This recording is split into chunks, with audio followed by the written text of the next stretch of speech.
أما بعد فأعوذ بالله من الشيطان الرجيم بسم الله الرحمن الرحيم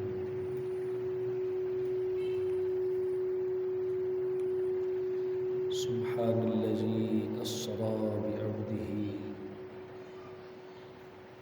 ليلا من المسجد الحرام إلى المسجد الأقصى الذي باركنا حوله صدق الله العظيم وصدق رسوله النبي الكريم إن الله وملائكته يصلون على النبي يا أيها الذين آمنوا صلوا عليه وسلموا تسليما الصلاة والسلام عليك يا سيدي يا رسول الله وعلى آلك وأصحابك يا الصلاة والسلام عليك يا سيدي يا نبي الله وعلى آلك وأصحابك يا شفيع المذنبين حمد و ثنا کے بعد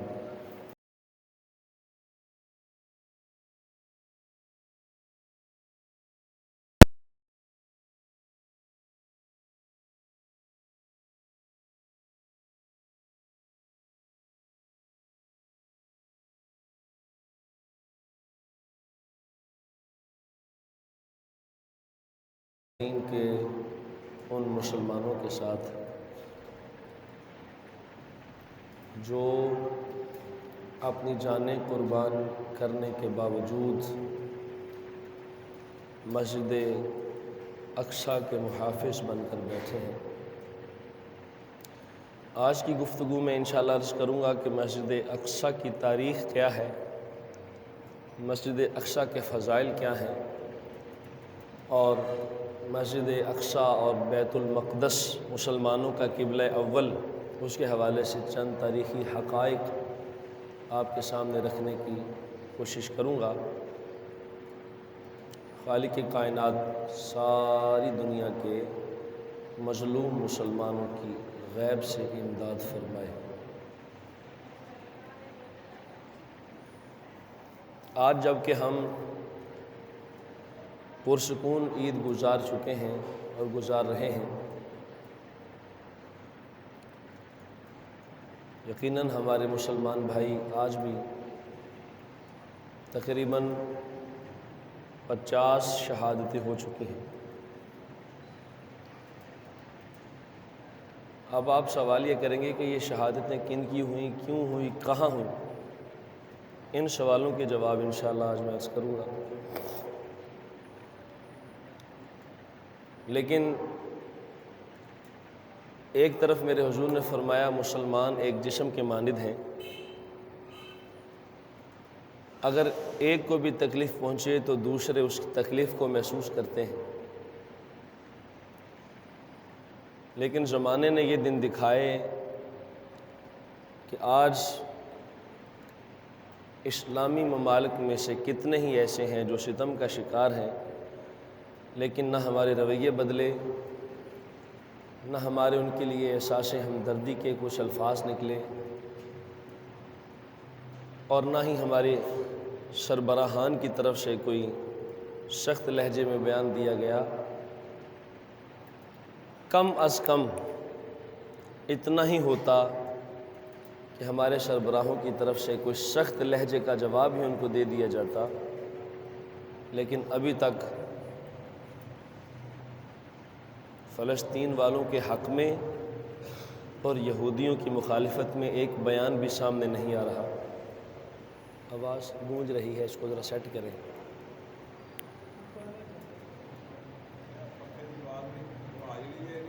اور یہ آج کا ماحول دیکھ کر مجھے وہ اشعار یاد آ رہے ہیں۔ کسی نے کہا تھا اے خاصہ خاصان رسول وقت دعا ہے، امت پہ تیری آ کے عجب وقت پڑا ہے، جو دین بڑی شان سے نکلا تھا وطن سے، پردیس میں پھر آج وہ غریب الغربا ہے، فریاد اے کشتی امت کے نگہباں، بیڑا یہ تباہی کے قریبان لگا ہے۔ محترم سامعین، فلسطین سرزمین انبیاء کہلاتی ہے۔ فلسطین کی وہ زمین ہے جس کو کثیر انبیاء کرام علیہ السلام کے قدم بوسی کرنے کی سعادت حاصل ہوئی ہے۔ فلسطین کی سرزمین پر کئی ہزار انبیاء کرام علیہ السلام کے مزارات موجود ہیں، اور یہی فلسطین کے شہر میں مسجد اقصی اللہ کا وہ گھر موجود ہے جس طرف مسلمان 6 ماہ تک منہ کر کے نمازیں ادا کرتے رہے۔ 6 مہینے مسلمانوں نے مسجد اقصی کی طرف منہ کر کے نماز پڑھی، کیونکہ مسلمانوں کا پہلا قبلہ وہ ہے۔ جس طرح خانہ کعبہ میں بیت اللہ کا گھر موجود ہے اور مسجد حرام موجود ہے، بالکل اسی طرح فلسطین کے شہر میں مسجد اقصی موجود ہے، اور اس کے ارد گرد ساری جگہ کو بیت المقدس یعنی پاکیزہ جگہ کہا جاتا ہے۔ بیت المقدس یعنی پاکیزہ شہر، پاکیزہ گھر کہا جاتا ہے، اور اس کی تاریخ اتنی پرانی ہے کہ سب سے پہلے جناب ابراہیم علیہ السلام نے بھی اسی شہر کو اپنے ٹھہرنے کے لیے منتخب فرمایا۔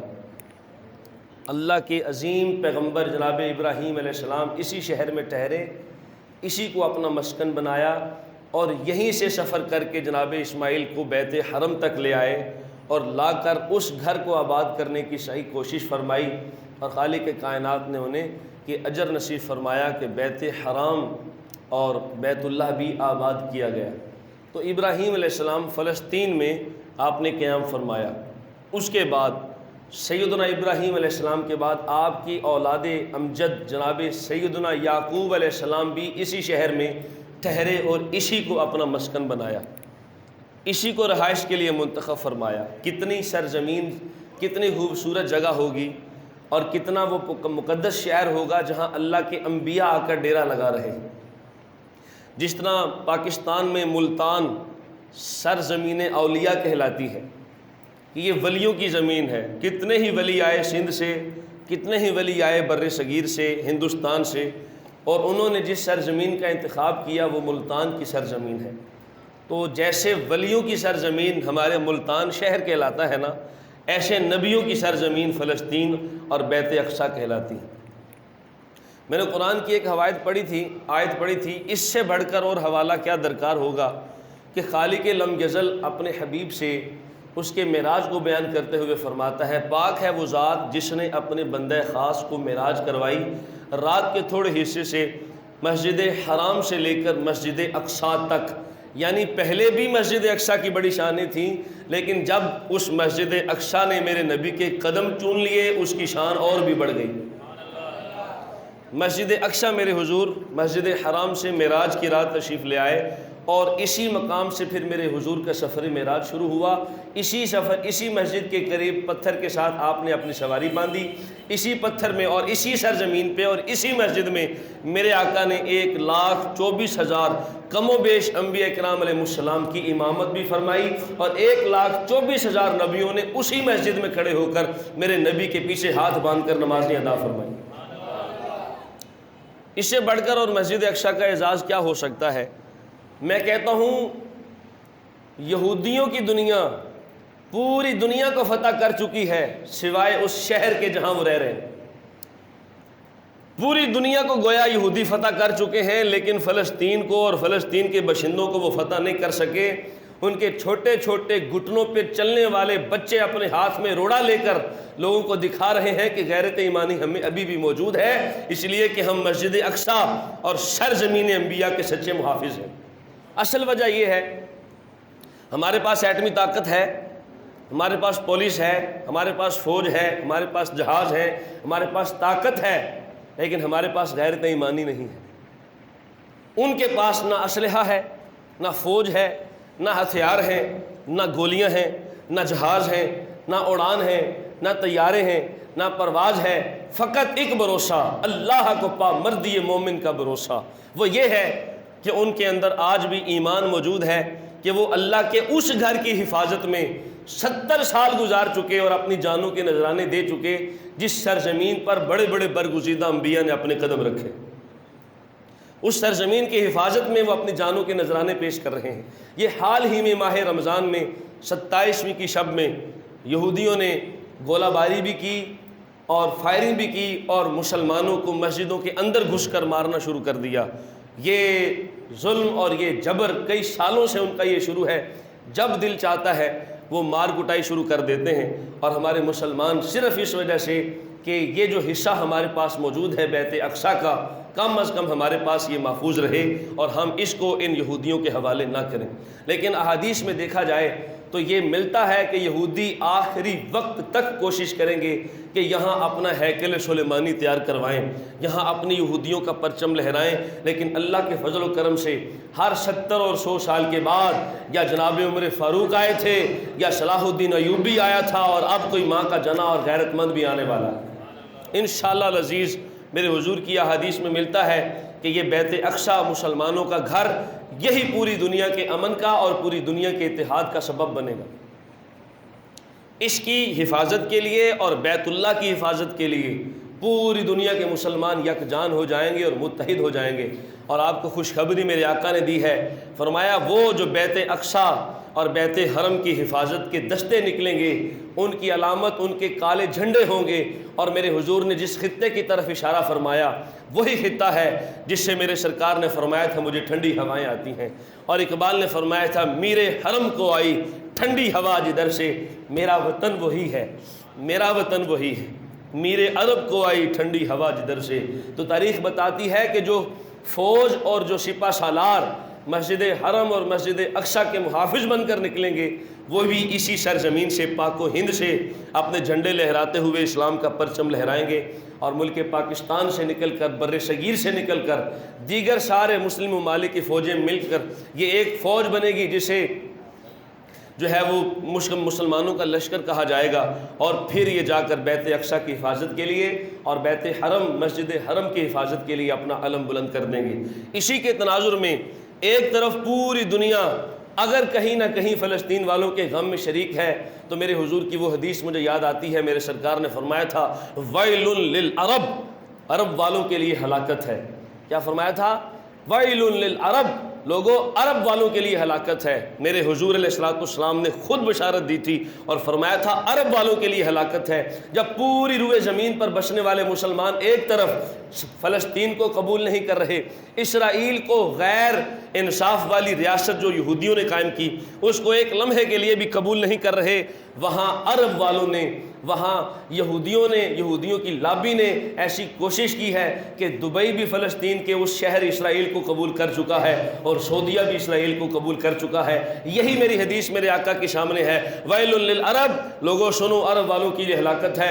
یہ بڑی بڑی عمارتیں بنا کر شان و شوکت کا اظہار ضرور کریں گے، لیکن یاد رکھنا ان سے ایمان یوں نکل جائے گا جیسے تیر کمان سے نکل جاتا ہے۔ اور آج یہی حالت ہے عرب والوں کی کہ ان کے اندر ایمان نام کی کوئی چیز نہیں رہی، لیکن ہم مثالیں دیتے نہیں تھکتے کہ عرب یہ ہے، عرب یہ ہے، عرب یہ ہے۔ ہاں، جو میرے مصطفیٰ کے غلام صحابہ کی اولاد آج بھی عرب میں موجود ہیں۔ میرے حضور نے فرمایا میرے عربیوں کو گالی نہ دینا، تو جن کو حضور نے فرمایا عربیوں کو گالی نہ دینا، وہ میرے نبی کی اولاد ہے، وہ میرے نبی کے صحابہ کی اولاد ہے، وہ میرے نبی کے جانشاروں کی اولاد ہے، وہ اب بھی موجود ہیں مسجد حرم میں بھی، مسجد اقصیٰ میں بھی، وہ جناب اعلیٰ مدینہ شریف میں بھی موجود ہیں۔ ان کے بارے میں حضور نے فرمایا میرے عرب کو گالی نہ دینا، لیکن مجموعی طور پر میرے حضور نے فرمایا ویل للعرب، ایک وقت آئے گا جب عرب پر ایسے لوگ مسلط ہو جائیں گے جن کا دین کے ساتھ تعلق نہیں ہوگا، وہ صرف زر اور زن کے چکر میں ہوں گے، صرف عورت اور پیسہ ان کا مقصد بن جائے گا، وہ انہیں جہاں سے بھی ملے گا وہ لے لیں گے۔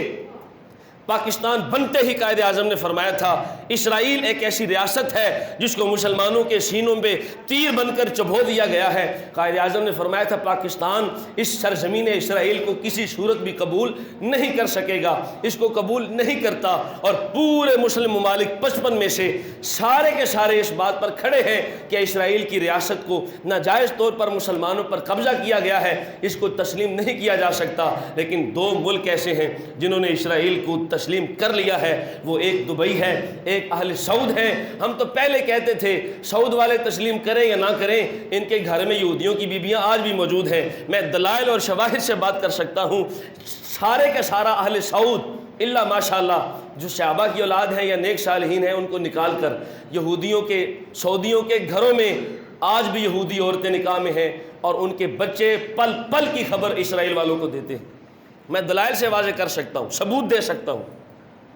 وہ یہودیوں نے مسلمانوں کو اپنی بیویاں دے دے کر ان کا ایمان تباہ کر دیا، اور دبئی میں سمندر کے کنارے پر جا کر یہودی اپنی بیویاں چھوڑ آتے ہیں، اور ان بیویوں کو ایسی خالص عربی سکھاتے ہیں کہ وہ عرب والوں کو اپنے جال میں پھنساتے ہیں، اور ان کے گھر میں ان کے نکاح بن کر اور باندیاں بن کر رہتی ہیں۔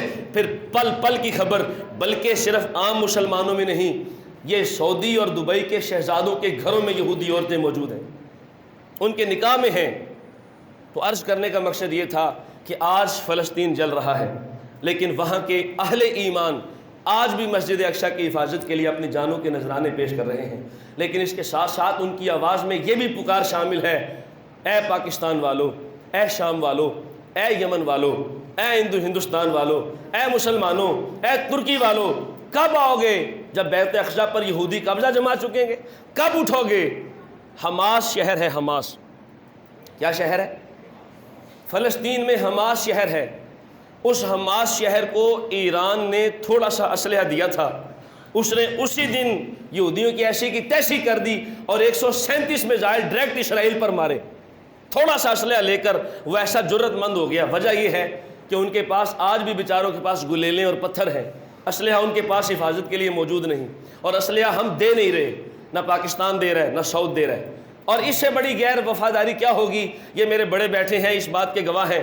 ذوالفقار علی بھٹو نے، ضیاء الحق نے سعود والوں کو اس وقت کہا تھا اپنے ہوائی اڈے ہمیں استعمال کرنے دے۔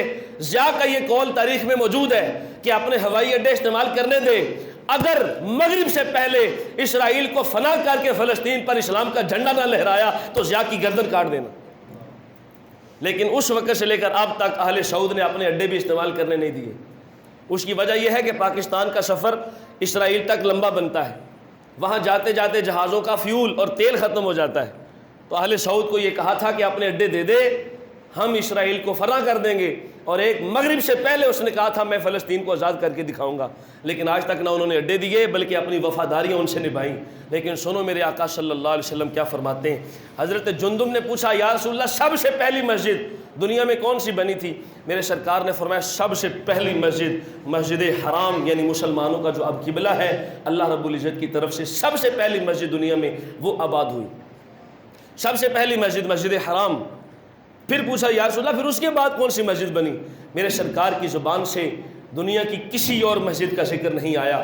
میرے سرکار نے فرمایا دنیا میں جو سب سے دوسری مسجد ہے اسے مسجد اقصیٰ کہتے ہیں، اسے مسجد اقصیٰ کہتے ہیں۔ پھر عرض کیا حضور پھر اس کے بعد؟ پھر لجپال نے فرمایا پھر محمد آ گئے صلی اللہ علیہ وسلم۔ فرمایا پھر میں آ گیا اور میرے آنے کی وجہ سے رب نے پوری روئے زمین کو مسجد بنا دیا، اب جہاں جی چاہو مصلی بچھاؤ اور اب کی بارگاہ میں سجدے شروع کر دو۔ اب پوری روئے زمین کو تمہارے لیے پاک کر دیا گیا، اس لیے کہ محمد مصطفیٰ دنیا میں آ گئے۔ حضور کے آنے سے پھر پوری روئے زمین کو پاک کر دیا گیا، جہاں سامنے گندگی نہ ہو، دنیا کے جس کونے میں جس خطے میں جائیں مصلی بچھائیں نماز ادا کر لیں، اللہ اسی کو قبول فرما لے۔ میں عرض کر رہا تھا کہ فلسطین کی سرزمین کتنی اہم ہے، کتنی اہم ہے، اس پر غور کیجئے کتنی اہم ہے کہ حضرت ابراہیم بھی ادھر ٹھہرے، جناب یعقوب بھی ادھر ٹھہرے، حضرت داؤد علیہ السلام نے اپنی سلطنت بھی یہیں پر قائم فرمائی، اور جناب سلیمان علیہ السلام کی حکومت بھی اسی شہر میں رہی۔ جب مسجد اقصیٰ کو جناب سلیمان تعمیر فرما چکے، تعمیر مکمل فرمائی، تو اللہ کی رب بارگاہ میں قربانی کی اور دمبے ذبح کیے، جانور ذبح کر کے لوگوں کو کھلایا کہ آج مسجد اقصیٰ کی تعمیر ہوئی ہے۔ مسجد اقصیٰ کی تعمیر کے بعد جناب اسماعیل علیہ السلام نے ہاتھ اٹھائے اور مولا سے 3 دعائیں مانگی۔ کتنی؟ 3 دعائیں مانگی۔ مولا مجھے عادل اور منصف رکھنا، مجھے انصاف پسند رکھنا، اور دوسری دعا فرمائی مولا مجھے ایسی سلطنت دے کہ میرے بعد کسی اور کو ایسی سلطنت نہ دی گئی ہو، اور تیسری عرض کیا مولا جو بندہ ارادہ کر کے صرف اس نیت سے آئے کہ وہ مسجد اقصی میں 2 نفل ادا کرے، نماز ادا کرے، مولا وہ مسجد سے باہر نکلے تو یوں نکلے گناہوں سے پاک ہو کر جیسے اس کی ماں نے اسے آج جنا ہے۔ میرے حضور نے فرمایا 2 دعائیں ان کی قبول ہو گئیں کہ وہ عادل و منصف بھی تھے، اور ان کو جو بادشاہی دی گئی وہ اس کے بعد کسی اور کو نہ دی گئی۔ ہوا بھی ان کے تابع، فرشتے بھی ان کے تابع، جنات بھی ان کے تابع، فرشتے مخصوص تھے، جنات بھی ان کے تابع، درند بھی ان کے تابع، پرندوں پر بھی حکومت، درندوں پر بھی حکومت، پوری دنیا پر ذرے ذرے پر حکومت، ایک ایک شے پر حکومت۔ ہوا کو کہتے صبح ادھر جانا ہے، شام ادھر جانا ہے، ہوا لیے پھرتی جناب سلیمان علیہ السلام کو۔ یہ فلسطین کا وہ شہر جہاں حضرت سلیمان علیہ السلام نے مسجد اقصی کا اکثر حصہ جنوں سے تیار کروایا۔ جنات کو جناب سلیمان نے لگایا تھا، بڑی بڑی کمال کی مسجدیں تعمیر ہوئیں، لیکن وہ مسجد اقصی جس کو سلیمان علیہ السلام نے جنات سے بھی تیار کروایا۔ اور قرآن کہتا ہے حالت یہ تھی کہ جب مسجد اقصی کی تعمیر ہو گئی اور کچھ حصے باقی تھے، جنات کو سلیمان علیہ السلام نے لگایا تھا کہ چلو خدمت کرو۔ حضرت سلیمان اپنا عصا لے کر، اپنی سوٹی لے کر، اس پر سہارا لے کر یوں کھڑے ہوئے، آپ کو نیند طاری ہوئی، اور اسی نیند کے عالم میں اللہ رب العزت نے اسی حالت میں کہ آپ عصا پر ٹیک لگائے تھے، اسی حالت میں سوٹی پر کھڑے ہوئے تھے، اللہ نے روح قبض فرما لی۔ جناب سلیمان اسی جگہ پر رہے، نظریں جنوں کی طرف رہیں، وہ مسجد تعمیر کرتے رہے، مراحل سے گزارتے رہے، طے کرتے رہے، حتیٰ کہ اللہ تعالیٰ نے پھر سونک پیدا فرمائی، وہ جو لکڑی کو کھا لیتی ہے۔ یہ جو گھروں میں لکڑی کو گن لگ جاتا ہے، یہ جو گھروں میں لکڑی کھا لی جاتی ہے، یہ کیڑا سب سے پہلے دنیا میں اس وقت آیا تھا جب سلیمان علیہ السلام کے اس عصا مبارک کو اس کیڑے نے کاٹا تھا۔ عصا جب کٹا، جناب سلیمان زمین پر تشریف لے آئے، جنات نے دیکھا او بیڑا تر جائے تے دنیا تو پتہ نہیں کدوں دے چلے گئے نے، اسی ادوں دے لگے ہیں۔ اللہ کی یہ حکمت تھی کہ جناب سلیمان علیہ السلام کو موت اس حالت میں دی کہ جن سمجھتے رہے کہ یہ ہماری سربراہی کر رہے ہیں، جن سمجھتے رہے کہ ہمیں دیکھ رہے ہیں، لیکن اللہ رب العزت نے اپنا کام لینا تھا، جنات سے کام لیا، جناب سلیمان علیہ السلام نے تعمیر کروائی۔ یہ وہ مقام ہے جسے یہودی ہیکل سلیمانی سمجھتے ہیں، اور وہ کہتے ہیں کہ اس سرزمین پر صرف ہمارا قبضہ ہے، حالانکہ سرزمین پر ان کا قبضہ نہیں۔ اللہ فرماتا ہے اقصی وہ ہے الذی بارکنا حولہ، وہ ہے جس کے ارد گرد ہم نے برکت رکھی ہے، اور وہ برکت کیا ہے؟ کثیر انبیاء کرام علیہ السلام کے مزارات وہاں پر موجود ہیں، اللہ کے انبیاء وہاں تشریف فرما ہے۔ میرے حضور نے فرمایا یہ مسجد اقصی اور بیت اقدس، اس میں اور اس کے ارد گرد میں مسلمانوں کا دنیاوی فائدہ بھی ہے، دینی فائدہ بھی ہے۔ دینی کمال یہ ہے کہ یہاں پر اکثر انبیاء تشریف فرما ہے۔ دوسرا فائدہ یہ ہے جناب موسیٰ علیہ السلام سے لے کر تمام انبیاء کرام علیہ السلام نے اس مسجد اقصی کو اپنی عبادت کی جگہ بنایا۔ یہ دنیاوی کمال، دینی کمال ہے مسجد اقصی کا۔ اور پھر مسجد اقصی کے بعد اس میں جو فرمایا گیا، میرے حضور نے فرمایا دینی فائدہ یہ ہے اور دنیاوی فائدہ یہ ہے کہ یہ سرزمین ایسی خوبصورت ہے کہ دریاؤں اور درختوں اور باغات سے بھری پڑی ہے۔ اس سرزمین کو میرے حضور نے کس قدر سراہا ہے، اس سے بڑھ کر اور کیا اعزاز ہو سکتا ہے کہ اسی سرزمین پہ میرے آقا نے انبیاء کی امامت بھی فرمائی ہے۔ اسی مسجد میں میرے آقا کے پیچھے 1,70,000 کم و بیش انبیاء ہاتھ باندھ کر کھڑے رہے۔ مجھے وہ شاعر کا شعر یاد آ رہا ہے، نماز اقصی میں جب پڑھائی تو انبیاء اور رسول یہ بولے، نماز ہو تو نماز ایسی، امام ہو تو امام ایسا۔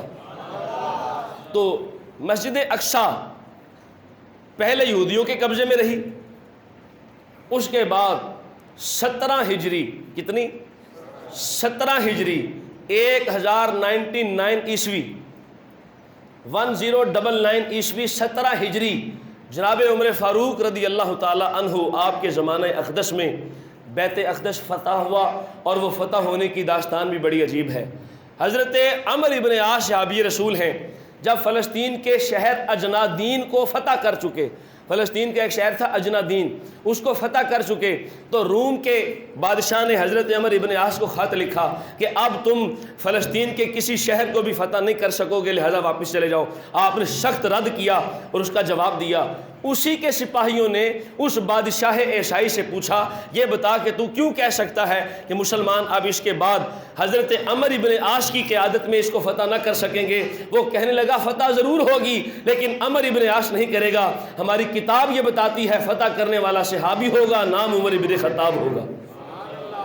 ہماری کتاب بتاتی ہے کہ فتح کرنے والا نبی کا وہ صحابی ہوگا جس کا نام عمر ابن خطاب ہوگا۔ آپ عمر ابن عاص نے پھر جناب عمر کو خط لکھا کہ حضور آپ تشریف لے آئیے۔ حضرت عبد الرحمن ابن عوف امین امت، حضرت ابو عبیدہ ابن جراح ایسے سالار جن کو حضور نے امین امت کہا تھا، وہ بھی اس غزوہ میں شریک اور اس جنگ میں شریک ہوئے۔ ابو عبیدہ بن جراح، اس کو بھی ایک عیسائی سربراہ نے کھڑے ہو کر یہی کہا تھا کہ تم اس کو فتح نہیں کر سکو گے۔ ابو عبیدہ بن جراح نے پوچھا کیوں؟ ہم اس کو کیوں نہیں فتح کریں گے؟ فرمایا اس کی فتح اللہ نے عمر کے ہاتھ میں رکھی ہے، اس کو فتح کرے گا تو عمر کرے گا۔ اور عمر ادھر سے اپنی سواری لے کر چل پڑے ہیں، اور سواری نکلتے ہوئے یہ طے ہوا ہے کہ کبھی غلام سفر کرے گا، کبھی مہار عمر پکڑے گا، اور کبھی عمر سواری کرے گا، مہار غلام پکڑے گا۔ اور جب بیت اقصیٰ میں شامل ہوئے، مسجد اقصیٰ میں داخل ہوئے، فلسطین کے شہر میں داخل ہوئے، تو باری تھی عمر کے سواری کرنے کی، عمر کے مہار پکڑنے کی اور غلام کے سواری کرنے کی۔ اس نے ہاتھ باندھ کر عرض کیا، خلیفۃ المسلمین ہو، امیر المومنین ہو، فاتح بیت المقدس ہو، یہ زیب نہیں دیتا کہ میں سواری کروں اور امیر المومنین اونٹ کی مہار پکڑ کر چلے، لہذا میں اپنی باری قربان کرتا ہوں، آپ سواری پر آئیے، میں مہار پکڑتا ہوں۔ عمر نے فرمایا نہیں، جو طے ہوا تھا وہی رہے گا، اور یہی علامت ہے۔ حضرت امیر المومنین نے امن و انصاف اور عدل کی داستان رقم کی، فرمایا جب طے ہو چکا تھا کہ مہار میں پکڑوں گا، لہذا اب فلسطین میں ہم اسی شان سے داخل ہوں گے کہ تو اونٹ پر سوار ہوگا اور امیر المومنین عمر تیری مہار پکڑے ہوئے ہوگا۔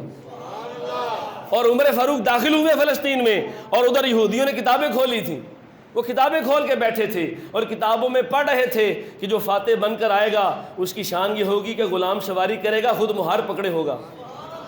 یہ بھی سچ ہونا تھا، عمر کے انصاف نے بھی سچ ہونا تھا۔ اور پھر جناب عمر رضی اللہ تعالیٰ عنہ کی وہ کتابوں میں نشانیاں پڑھ رہے تھے کہ جو فاتح بیت المقدس بن کر آئے گا اس کے کپڑوں پہ 17 پیوند لگے ہوں گے۔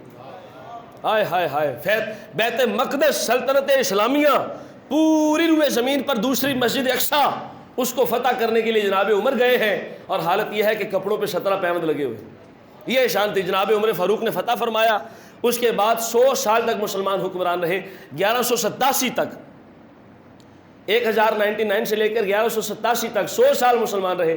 اس کے بعد پھر روم والوں نے قبضہ کیا، اور پھر روم والے اس پر غالب آ گئے، عیسائی غالب آ گئے، اور اسی کی بشارت تھی، قرآن میں کہا گیا تھا کہ روم والے فتح پا لیں گے۔ لیکن روم والوں کی فتح کے بعد اللہ نے جس مرد قلندر کو چنا اسے صلاح الدین ایوبی کہتے ہیں۔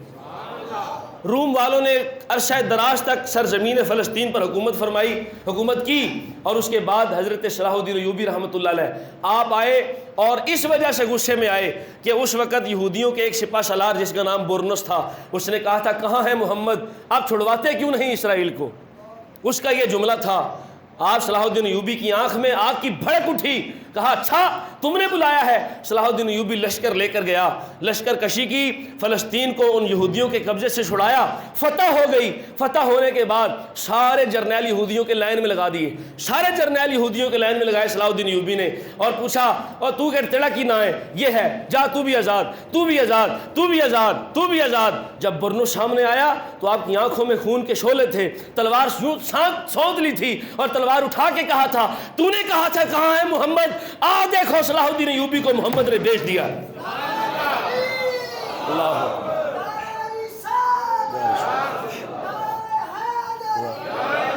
تم نے کہا تھا محمد کی طرح آؤ، محمد کے جیالے آ گئے ہیں، سب کو معاف کر دیا، سب کو۔ لیکن برنس کو لائن میں کھڑا کر کے تلوار اٹھا کے کہا اگر تو میرے نبی کی گستاخی نہ کرتا تو تجھے کچھ نہ کہتا، لیکن تو نے میرے نبی کو پکارا تھا اور ذلیلہ سارے چھوڑ دیے، پر تلوار اٹھا کر اس کا ایک ہی لخت میں فیصلہ کر دیا اور اس کی گردن سر تن سے جدا کر دیا، اور اس گردن کو جرنیلوں کے خیموں میں بھیجا کہ یاد رکھنا باقی سب کچھ معاف کر سکتے ہیں، نبی کی گستاخی کسی صورت بھی معاف نہیں کریں گے۔